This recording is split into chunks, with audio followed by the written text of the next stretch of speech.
In this video, I'm gonna show you how to insert your Freestyle Libre sensor so that it lasts for the full 2 weeks.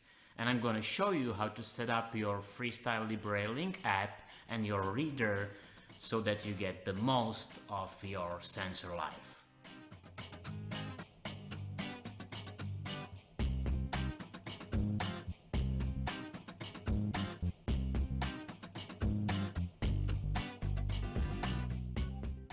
My name is Tom, I'm type 1 diabetic and this is Type 1 Talks. Welcome!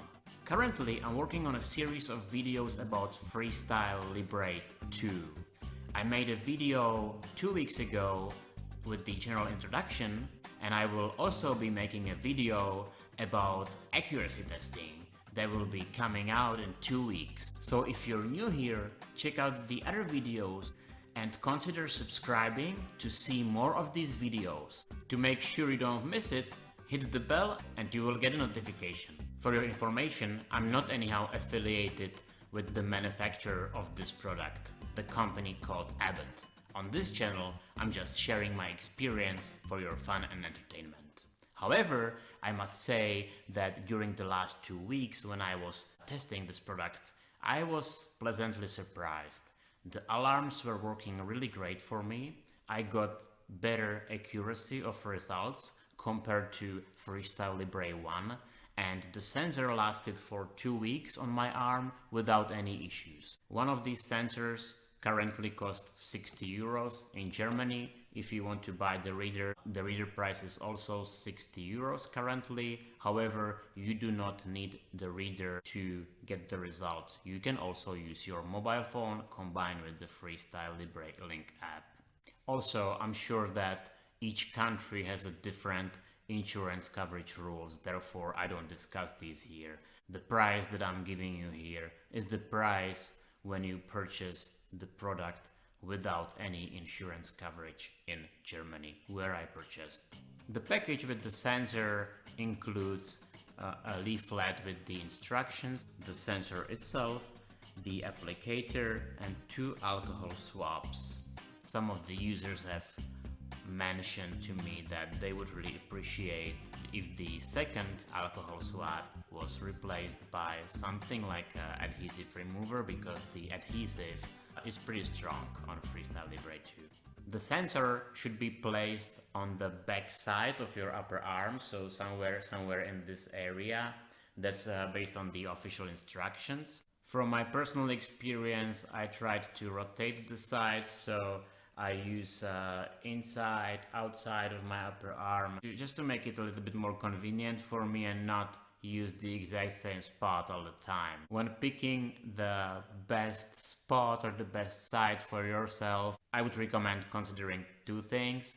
One of them, privacy. How much do you want it to be visible? If you don't want it to be visible at the first side, then consider using the inside of your upper arm, where it's clearly less visible for other people. If you like to show it, of course you want to go for more outside area of your arm, and placing a fancy sticker and so on to make it more visible, more attractive, if you really want to show that you're wearing it, you're part of the community. Alright, so we picked the right side for our sensor, and let's prepare the side. Let's get one of these alcohol swabs. Let's get this guy out and clean the side. I decided to go for the back of my left arm. Clean it up really well, even the surroundings. Also, if you have a lot of hairs, consider shaving the area for painless removal. If you sweat a lot, or if you have problems with the sensor constantly coming off, I have one tip for you. Consider using skin tack, which is an adhesive liquid that you can put on your arm and put it in between the actual sensor adhesive and your skin. It helps the adhesive to stick and for the sensor to last longer. I will include the link to skin tack in the description below. So let your skin dry, and in the next step take a lid of the sensor and remove the top of the applicator by screwing it off. Now find a mark on both the applicator and the sensor. Here are the marks, so you wanna line up the marks one on another like this, and then once you line them up, just push the sensor against the applicator until you hear a click like this. Once you hear a click, you can carefully remove the package. You see, this is where the sensor was. It's not there anymore because the sensor is now inside of the applicator, and you can see that there is this little needle here, and you can also see the adhesive, and this is what's actually gonna go in your arm. A little scary, but it doesn't really hurt, I promise. So I picked a spot on the back of my arm, and you kind of want to place the applicator on the side where you want to enter the sensor. You know, if it's not convenient for you, if you can't reach very well, you can have someone help you and do that for you. It's, I guess, also less stressful for some people. And then when you place it on your arm, you just want to push the gray part of the applicator in the direction to your arm. Push all the way through like this, and then hold it a little bit so that the adhesive can stick. Hold it a little bit, and then gently remove the applicator, and you can see sensor is in, nicely in. You want to push it a little bit so that the adhesive sticks really well. Yeah, and the sensor is in. I didn't feel any pain at all. It's not painful at all. It's much less painful than inserting, for example, the infusion set from your insulin pump. If you have issues losing or ripping out your sensor, I recommend using additional patch or additional protection going over the sensor. You can consider using one of these. I sometimes use, for example, Tegaderm. These are transparent. You can consider also using one of these, either Simpatch or these Fix-It ones. I got them from Amazon. Put the links below if you wanna check them out. Personally, I only use them when I go swimming, when I know that I'll be using the sensor really heavily. I'll be sweating a lot. Otherwise, on a normal day, I don't really use any kind of overpatch. So we're gonna go ahead and start the sensor. Here we can click Start New Sensor. We click Start New Sensor and place the reader over the sensor. Now we can see that the sensor will be active in 60 minutes. You can now go ahead and connect your phone. One important thing is the device that you activate the sensor with. So the device with which you scan first will be receiving alarms. So please think about which device you want to use for alarms. The devices don't talk one to another, so your phone will not be talking to the reader will not be talking to your phone. So whatever device you want to receive alarms on, but that one you need to activate first. You need to scan first. One disadvantage is when you activate with your phone, when you scan first with your phone, this will not work anymore and you cannot use it. It will just not work for some reason. One comment I received from one of the users, and I believe it's in Norway or Sweden, he told me that the alarms on the phone are a little bit delayed.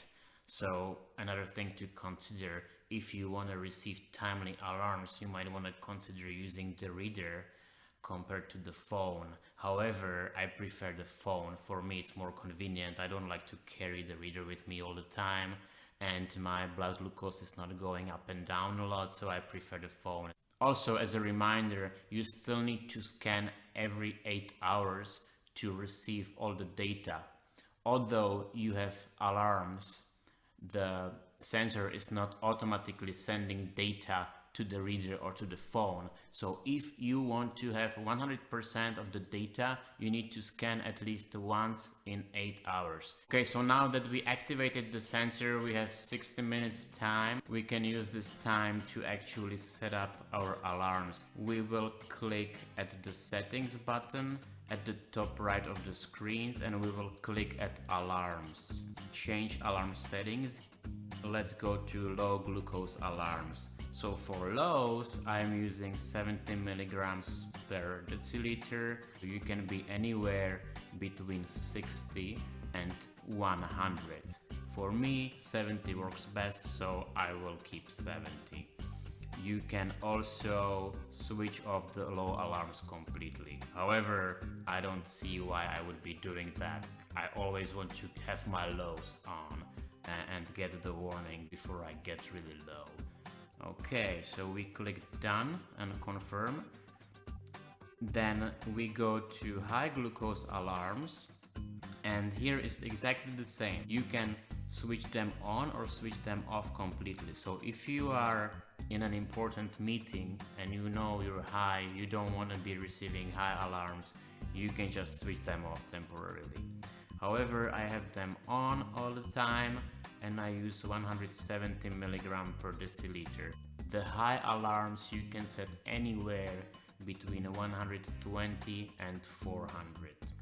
Signal loss alarm, I don't use this one. You can set it on if you want to get alarm when you lost the signal. I don't carry the reader with me all the time.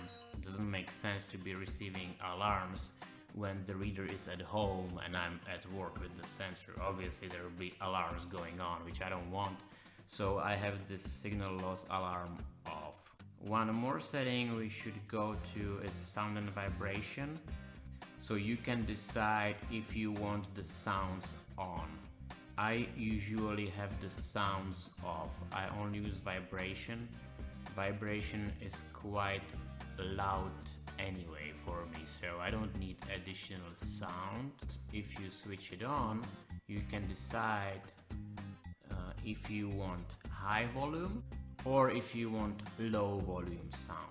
Now we activated the sensor with the reader. Now we also want to connect the phone with the sensor. So I have the Freestyle LibreLink app on the phone, and I'm gonna click scan the sensor, and I'm gonna scan the sensor data. When you're scanning the sensor with your phone, it's really important to place the phone in the right spot. The top of your phone should be above the sensor, so something like this. Hear the sound? There is one thing to be careful about. Sometimes your phone will not read the data, and that is because you're not placing the phone in the right position. For example, if you place the phone like this, it will not read. See, no sound, there's no sound, nothing's happening. When you place your phone like this is when it will read. So let's read with the phone, and then see, the phone is saying that the sensor will be ready in 20 minutes. That's because 40 minutes ago I scanned with my reader, and now I scanned with my phone, and the time started running when I scanned with my reader. So let's check the blood glucose.